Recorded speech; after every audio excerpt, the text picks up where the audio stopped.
Mesdames et messieurs, bonsoir et bienvenue à vous dans cette édition de votre journal de 22h. Voici les principaux titres.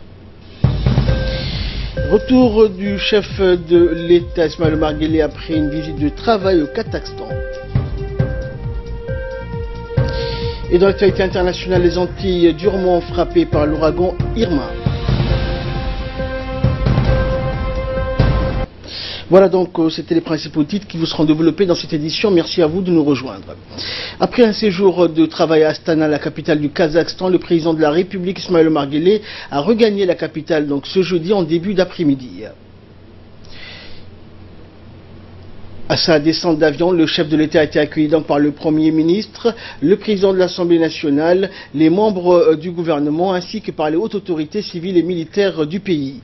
La visite du numéro 1 djiboutien au Kazakhstan a été couronnée par des entretiens en tête-à-tête avec son homologue kazakh Nursultan Nazarbayev et les voies et moyens d'accroître le niveau d'échange et de collaboration entre les deux pays et les deux peuples ainsi que l'identification de partenariats gagnant-gagnant pour les deux nations ont été essentiellement au menu des discussions. Et à l'issue de ces entretiens, le chef de l'exécutif djiboutien a reçu un trophée pour toutes les réformes qu'il a initiées en faveur du développement de la finance islamique dans notre pays. Au cours de son séjour, le chef de l'État a visité également l'exposition ou la foire internationale d'Astana qui a pour thème cette année Énergie du futur. Le chef de l'État djiboutien se voit ainsi auréolé par le monde de la finance islamique en raison de nombreuses initiatives prises en vue d'une plus grande insertion de la finance islamique à Djibouti et dans le monde. Et la mise en route d'un partenariat privilégié avec le Kazakhstan s'ajoute pour Djibouti à sa politique visant à diversifier et à accroître en permanence ses partenaires économiques. Et nous en parlions il y a quelques instants, le président Guelleh distingué par le prix de la GIFA, le Global Islamic Finance Awards. La cérémonie de remise du trophée de GIFA a eu lieu donc hier mercredi à l'hôtel Hilton Astana, cérémonie au cours de laquelle le président de la République a été distingué. Le président de la République a ainsi reçu ce trophée des mains de son homologue, le président de la République du Kazakhstan, pour ses efforts dans la promotion de la finance islamique.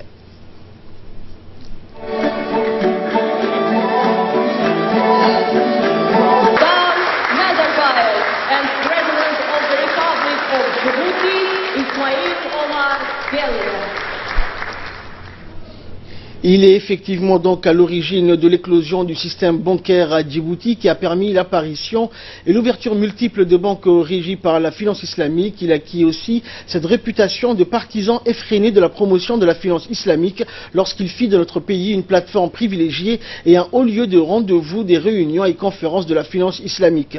Le président de la République a été choisi pour ce prix par la communauté internationale qui travaille dans ce domaine et qui sélectionne tous les ans des personnalités, des institutions, des universitaires et des chercheurs qui ont les plus œuvré à la promotion de la finance islamique.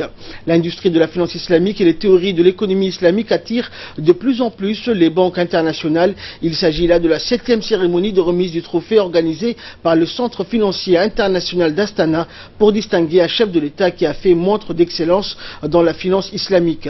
Un grand nombre de hautes personnalités kazakhes et étrangères ainsi que la délégation qui accompagne le président Guelleh ont pris part donc pour célébrer le succès de la banque et de la finance islamique dans l'une des villes les plus dynamiques dans la région de l'Asie centrale.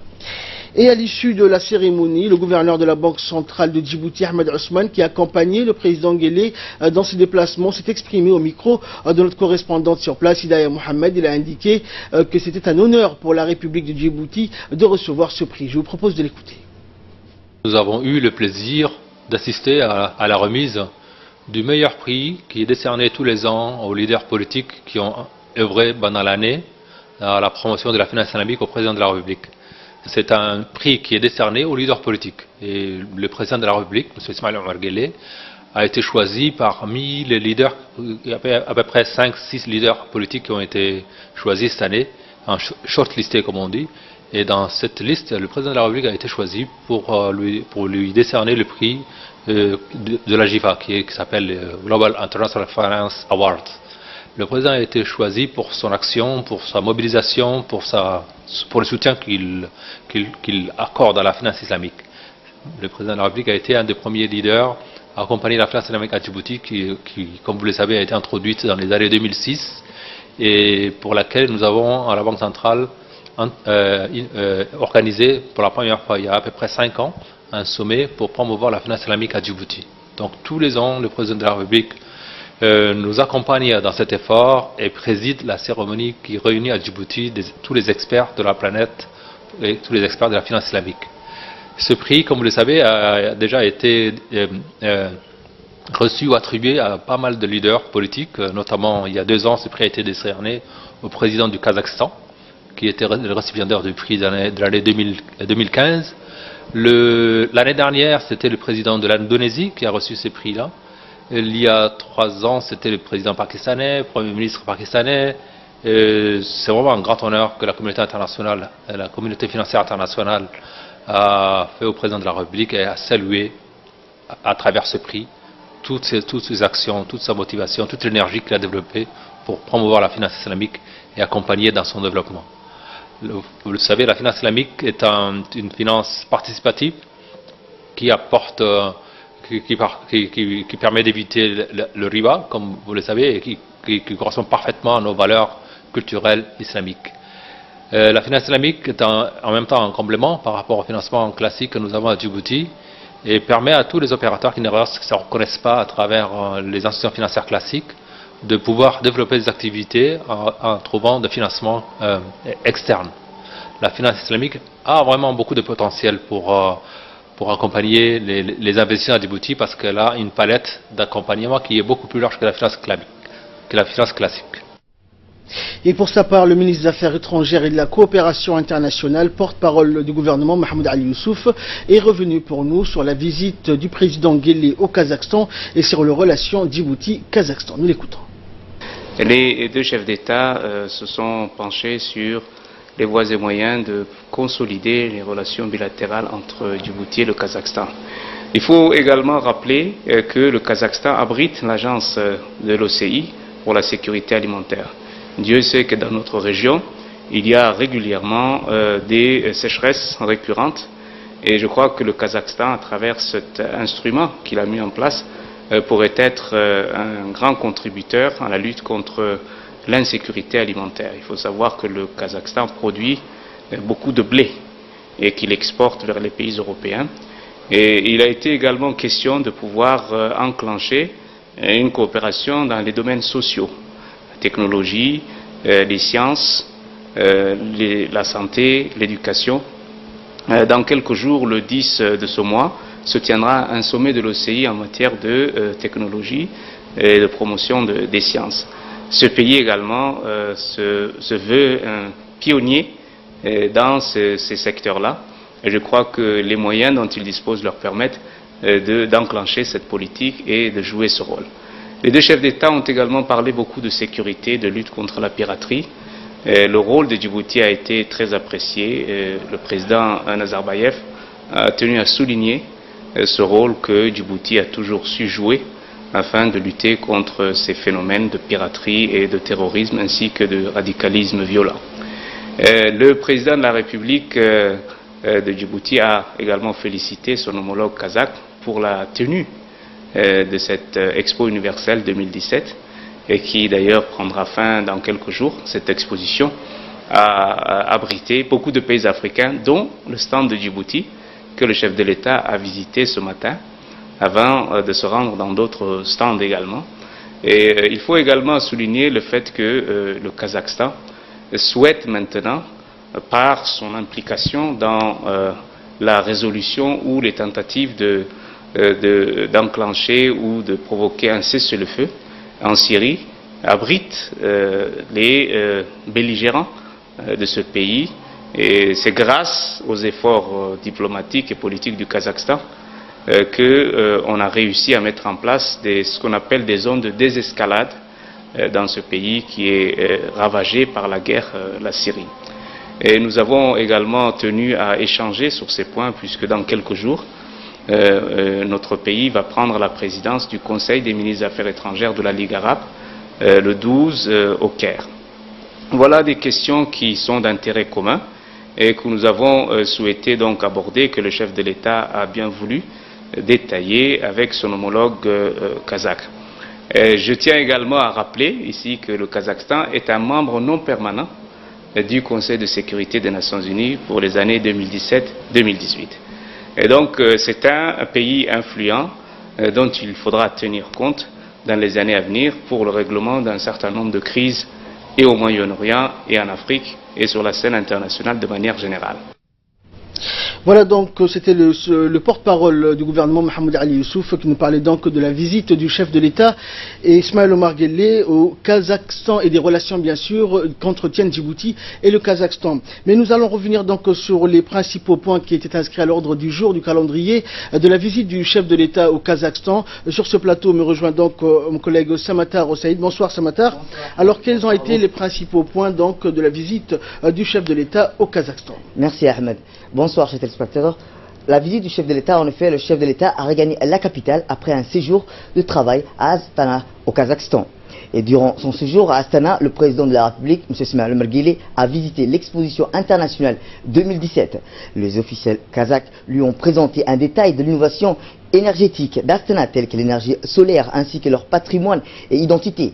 Le thème de cette exposition internationale se penche sur 3 axes, notamment la réduction des émissions CO2, vivre l'efficacité énergétique et l'énergie pour tout le monde. L'expo Astana 2017 sera durant 3 mois une plateforme mondiale où seront organisés des débats entre pays, organisations internationales et entreprises qui devront présenter leurs solutions aux principaux enjeux énergétiques du XXIe siècle. Réduire les émissions de dioxyde de carbone, vivre l'efficacité énergétique et l'énergie pour tous. L'expo Astana 2017 mettra en avant les solutions qui pourront être développées dans les régions les moins électrifiées du monde, comme les systèmes d'énergie décentralisés. Dans le cadre de sa visite de travail à Astana, le président de la République s'est entretenu hier avec son homologue, le président de la République du Kazakhstan, M. Nursultan Nazarbayev. Les voies et moyens d'accroître le niveau d'échange et de collaboration entre les deux pays et les deux peuples, ainsi que l'identification de partenariats gagnant-gagnant pour les deux nations ont été au menu des discussions. Djibouti et le Kazakhstan profilent un nombre important de valeurs et d'identifiés communes pour entériner ensemble des partenariats actifs. La mise en route d'un partenariat privilégié avec le Kazakhstan s'ajoute pour Djibouti et sa politique visant à diversifier et accroître en permanence ses partenaires économiques. Et tout l'effort consenti par le président de la République en faveur de la finance islamique ont été récompensés hier durant la cérémonie du trophée Global Islamic Finance Award, autrement dit la GIFA, qui a eu lieu à l'hôtel Hilton d'Astana au Kazakhstan. Il a reçu ce trophée par des mains de son homologue, le président de la République du Kazakhstan, pour ses efforts impressionnants dans la promotion de la finance islamique. Il était effectivement à l'origine de l'éclosion du système bancaire à Djibouti qui a permis l'apparition de l'ouverture des multiples banques réagies par la finance islamique. Et enfin, Ahmed, l'un des moments forts de cette visite reste l'intervention du chef de l'État. À l'issue de la cérémonie de remise de ce prix, le président Guelleh a dans un premier temps rappelé que la réussite de la finance islamique dans notre pays est le résultat des efforts conjugués de tous les acteurs économiques, publics et privés. Il a également rappelé le contexte dans lequel la finance islamique a vu le jour. Il a indiqué que l'industrie financière islamique a considérablement évolué au cours des dernières décennies. Il a établi des décennies aujourd'hui d'une importance, son efficacité sont bien établies. Il ne s'est limite plus aux pays musulmans, mais progressivement imprégné des marchés occidentaux mondiaux. En outre, le chef de l'État a indiqué dans son discours que Djibouti a fait le pari d'être un hub stratégique, commercial et financier. Cette ambition, a-t-il dit, se traduit dans un programme de développement intitulé Djibouti Vision 2035. Il s'agit d'une vision, Ahmed, à long terme qui a pour objectif de bâtir l'architecture d'un développement économique, sociable, durable et harmonieux. Le chef de l'État a indiqué que Djibouti veut se doter d'une finance islamique viable et pérenne, une finance moderne et sophistiquée basée sur la charia qui vienne soutenir l'investissement productif et qui répond aux besoins multiples de nos entreprises, mais qui s'adresse également de façon appropriée aux couches défavorisées de notre population. Merci Samatar pour toutes ces précisions. Voilà donc tout ce que l'on pouvait dire sur la visite du chef de l'État à Astana au Kazakhstan. Également dans l'actualité, l'ambassadeur de la République de Djibouti en Éthiopie, représentant permanent auprès de l'Union africaine et de la Commission économique pour l'Afrique, Mohamed Idriss Farah, a été reçu donc aujourd'hui en audience par le président de la Commission de l'Union africaine, Moussa Faki. Et en effet, l'ambassadeur de Djibouti est également président du comité des ambassadeurs du partenariat de l'Union africaine. Les deux hommes ont parlé donc du futur avec le partenariat, notamment de l'organisation et le contenu du prochain sommet Union africaine, Union européenne, prévu de se tenir à Abidjan, en Côte d'Ivoire, en novembre prochain. Autre nouvelle du pays, le ministre de l'Éducation nationale et de la formation professionnelle, Moustapha Mohamed Mahamoud, a dirigé ce matin les travaux d'une réunion préparatoire de rentrée scolaire 2017-2018 destinée à tous les chefs d'établissement scolaires du pays en présence des hauts cadres de son département.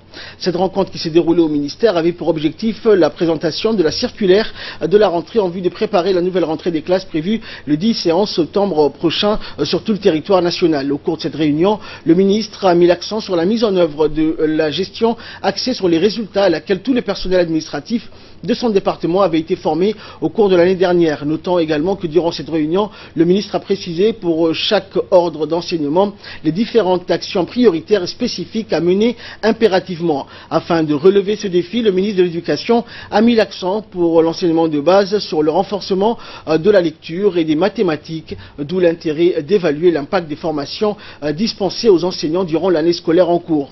Et pour l'enseignement moyen et secondaire, le ministre a exhorté le développement du numérique au sein des établissements scolaires et à définir des stratégies afin de lutter contre le décrochage scolaire, mais aussi à rehausser le taux de réussite aux examens de fin d'année. Et quant à l'enseignement technique et professionnel, le ministre de l'Éducation n'a pas manqué de souligner l'importance de l'enseignement technique et la formation professionnelle qui est, depuis quelques années, une des priorités majeures de son département, et sans oublier également l'avènement de l'école d'excellence qui constitue un grand pas vers la qualité. Et dans un mot prononcé à cette occasion, le ministre de l'Éducation nationale, Moustapha Mohamed, a exhorté la conscience professionnelle de toute la communauté éducative à travailler davantage en vue d'améliorer encore plus la qualité des enseignements-apprentissages dans nos écoles. Nous l'écoutons. En premier lieu, à vous adresser mes vifs remerciements pour les progrès réalisés et les transformations amorcées dont les résultats sont encourageants et tangibles. Toutefois, malgré les chemins parcourus, l'élan doit être maintenu en raison des nombreux défis qui restent à relever pour rehausser la qualité des enseignements, apprentissages, toujours et toujours encore recherchés pour améliorer les performances des élèves, et ce, bien sûr, dans un cadre propice à leur développement intellectuel et à leur épanouissement personnel. Inutile de vous rappeler que dans le monde globalisé d'aujourd'hui, notre école doit être en phase avec les mutations technologiques et sociétales. Pour ce faire, toutes nos actions doivent donc contribuer à sa transformation à une école accessible, intelligente et ouverte à la communauté éducative et au monde. L'avènement de l'école d'excellence, initié par le président de la République, son Excellence M. Ismaël Omar Guelleh, est un grand pas vers cette école intelligente, ouverte à tout élève qui se démarquera par ses résultats et ses potentialités. À vous donc de stimuler vos élèves pour qu'ils puissent accéder à cette école d'excellence.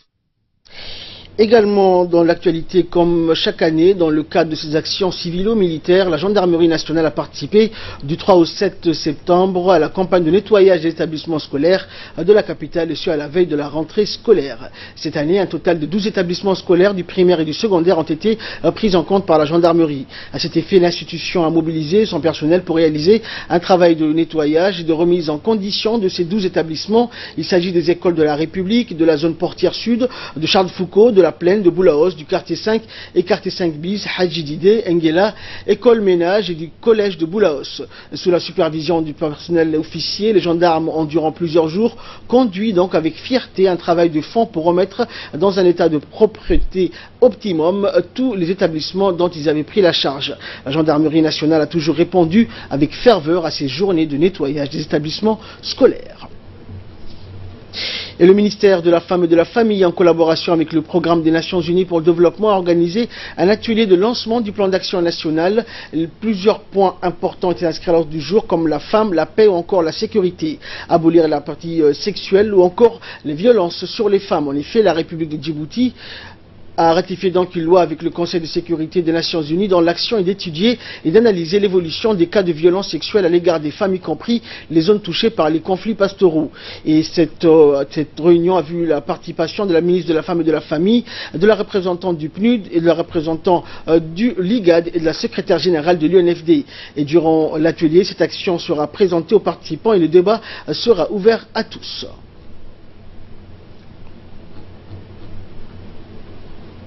Car le monde entier est conscient que nous représentons plus de 50% de la population mondiale. Mais aussi on constitue une forme de travail vif, intellectuel, susceptible de jouer un plus grand rôle dans les cours de développement des différents pays. Et pour plus de précisions concernant cet atelier, écoutons à présent la secrétaire générale de l'UNFD et le représentant de l'IGAD.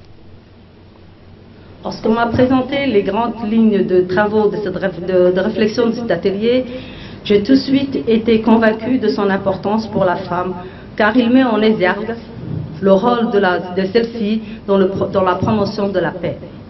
Nous sommes tous d'accord sur le postulat selon lequel la femme, en tant qu'instigatrice de la culture de la paix, constitue le socle de toute société dite moderne et développée.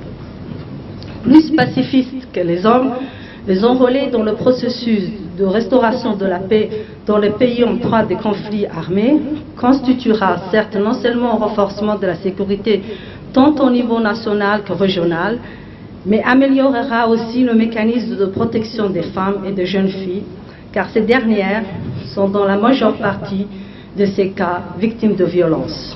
Notre pays, qui a rectifié la résolution 1325 dans l'article 1er, demande instantanément aux pays membres de faire en sorte que les femmes soient davantage représentées à tous les niveaux, de faire en sorte que les femmes soient représentées. Notre pays, qui a ratifié cette résolution 1325 dans l'article 1er, demande instantanément aux pays membres de faire en sorte que les femmes soient davantage représentées à tous les niveaux de prise de décision dans les institutions et les mécanismes nationaux, régionaux, internationaux pour la prévention, la gestion et le règlement des différends.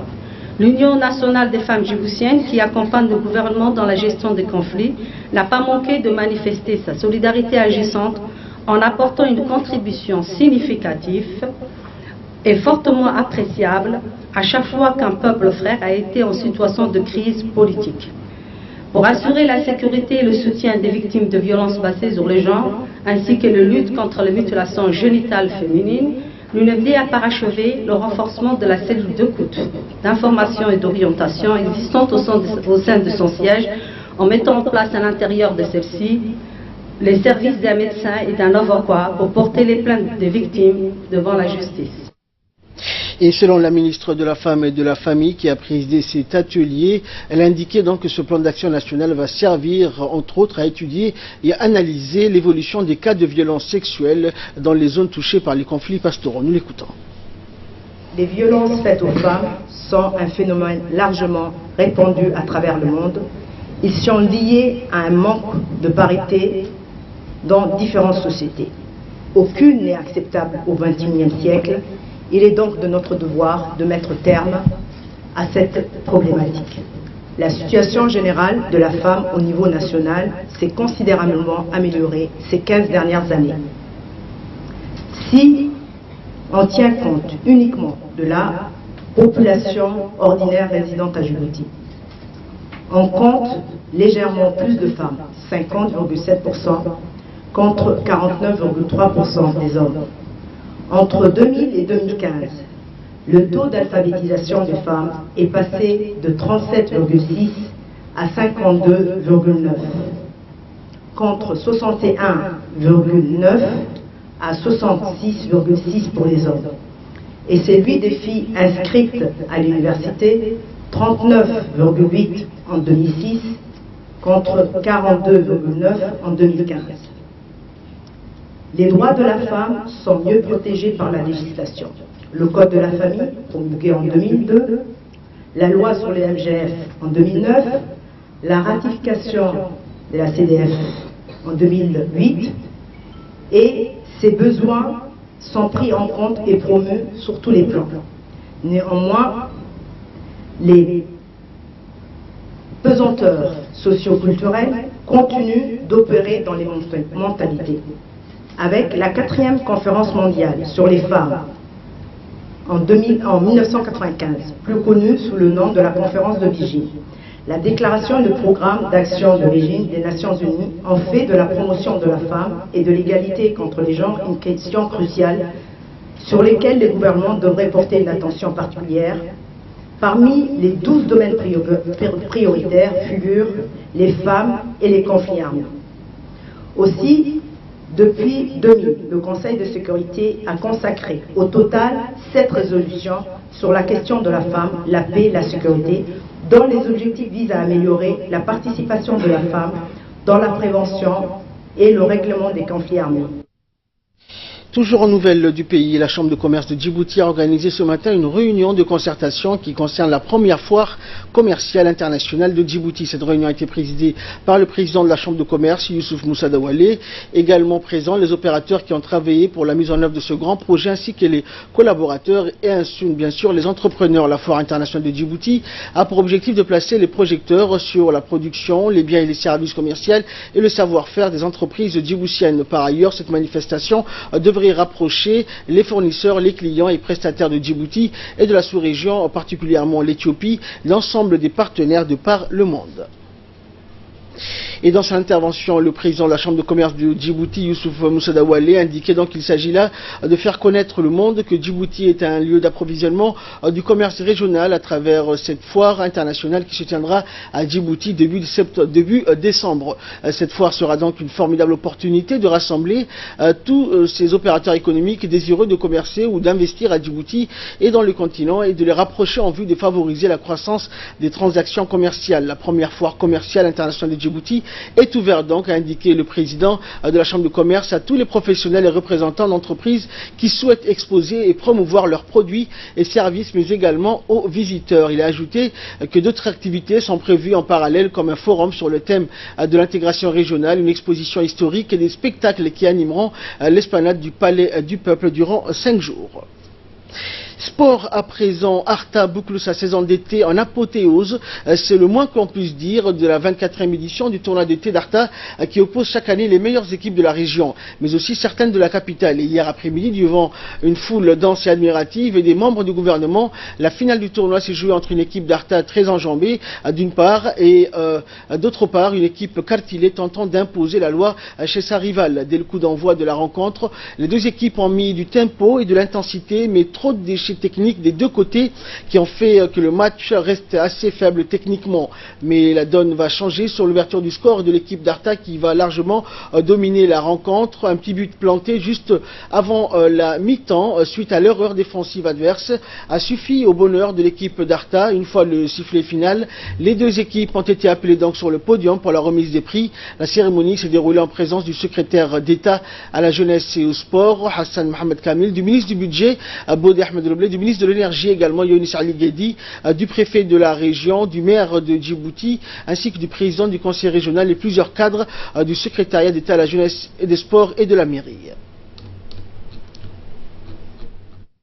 Quelle soit l'équipe qui va gagner. Voilà, vous voyez, tout le monde est sorti, ils font la fête, et même l'équipe, ils sont partis pour faire la fête. On attend que supporters, et aussi de la fête de notre façon aussi. Et on aime vraiment ce tournoi et c'est une joie pour nous que l'on fasse ici à Arta. La 6e cérémonie de remise de certificat de la langue anglaise au profit de 12 stagiaires militaires issus de différentes institutions de défense et de sécurité a été donc célébrée aujourd'hui au centre d'apprentissage de la garde républicaine. En effet, ces 12 stagiaires issus de différents corps institutionnels de défense et de sécurité nationale ont pu suivre une formation annuelle dont la fin de formation de leur apprentissage ont acquis d'une importance connaissance linguistique anglaise qui leur permettra davantage de bien collaborer avec les autres institutions des pays amis qui siègent à Djibouti ou à l'étranger. Cette formation qui vise notamment à renforcer la maîtrise et l'amélioration de leur connaissance dans cette langue devenue indispensable à la communication. Ainsi permettra aussi aux stagiaires sans difficulté aux différents séminaires et stages en anglais qui nous sont offerts par les pays amis anglophones. Rappelons que la création de ce centre des langues avec l'installation d'un laboratoire équipé d'ordinateurs a été rendue possible grâce au ministère des Affaires étrangères et de la coopération internationale et l'ambassade britannique. Outre le colonel de la garde républicaine, Mohamed Jamaa, a été présent à cette cérémonie de formation, le colonel de la gendarmerie, le secrétaire général du ministère des Affaires étrangères, l'attaché de défense britannique accrédité à Djibouti ainsi que son successeur. Participation active à cette formation en anglais qui a eu lieu au cours des derniers mois. Également féliciter les professeurs qui les ont encadrés pendant toute la durée de leur formation. Et ce n'est pas la première fois que nous faisons ce genre de formation. Je crois que c'est la 4e séance, la 6e séance à laquelle nous assistons.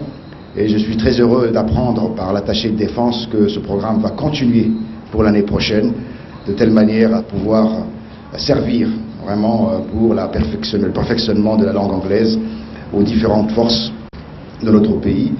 Et le ministère des Affaires étrangères va tout naturellement continuer à appuyer cette initiative. Santé, pour clore l'actualité nationale, l'Institut national de santé publique de Djibouti, l'INSPD, a mené donc ce jeudi une vaste opération d'épandage d'eau usée et de fosses septiques dans les quartiers de Saline Ouest. En effet, l'INSPD a dépêché une brigade de démoustication à la suite des résultats observés sur les prélèvements dans ces zones des Salines Ouest. Ces observations avaient révélé la présence précoce d'anophèles au stade 4 dans les eaux stagnantes, mais également dans les réservoirs d'eau au niveau de plusieurs chantiers en construction. Et sur le terrain, l'équipe d'entomologie et d'agents d'hygiène ont utilisé le procédé d'épandage en répandant au-dessus des eaux stagnantes un bio-insecticide dont l'efficacité est avérée dans l'élimination des larves de moustiques en milieu urbain et ayant un impact environnemental quasi nul. Appliquée donc au moment opportun, cette technique d'épandage appelée semer sec à la volée permet d'éliminer jusqu'à 95% de larves de moustiques et d'autres insectes. L'INSPD demande donc aux propriétaires et aux entrepreneurs des chantiers en construction de faciliter les travaux des agents d'hygiène sur le terrain en leur donnant accès à l'emprise des chantiers. Et de là, nous passons à l'actualité internationale, notamment en Syrie, avec Fardous Hussein qui nous rejoint sur le plateau. Bonsoir Fardous. Donc, l'Organisation des Nations Unies accuse Damas, la capitale syrienne, d'avoir utilisé du gaz sarin. Effectivement, donc Ahmed, c'était en avril dernier, la ville de Khan Cheikhoun en Syrie a été frappée par du gaz sarin, faisant au moins 80 morts, essentiellement des femmes et des enfants. Cette attaque avait provoqué une immense vague d'indignation et la première frappe de Washington contre le régime de Damas. Après des mois d'enquête, l'ONU est formelle. Le régime syrien est à l'origine de cette attaque et accuse Damas de crimes de guerre. Fin juin, une autre commission d'enquête internationale avait confirmé l'utilisation de ce gaz sur cette localité sans désigner de responsable. La Syrie a annoncé qu'elle allait donc coopérer avec les experts pour prouver qu'elle n'était pas impliquée dans l'attaque de Khan Cheikhoun. Et enfin, les Antilles, durement frappées par l'ouragan Irma, et détruit 95% de la partie française de l'île de Saint-Martin. Comme vous le dites, l'ouragan Irma a ravagé les îles antillaises de Saint-Barthélemy et Saint-Martin. C'était donc à Saint-Martin et Saint-Barthélemy, les premières rafales ont dépassé les 300 km/h et ont fait donc d'impressionnantes vagues allant donc de 10 à 12 mètres et des pluies diluviennes. Saint-Barthélemy compte, Ahmed, quelques 9 500 habitants, et Saint-Martin, un territoire français de 35 000 habitants, situé dans la partie nord de l'île de Saint-Martin. Les deux aéroports des deux îles sont inutilisables pour quelques jours. À Paris, le président Emmanuel Macron a averti que dans la soirée, donc à l'issue d'une visite au centre, que cette crise allait donc durer plusieurs jours et le bilan était lourd. Voilà donc tout ce que l'on pouvait dire d'actualité internationale. Merci Fardous, merci à vous de nous avoir suivis. C'est la fin de ce journal. Excellente soirée sur Télé Djibouti.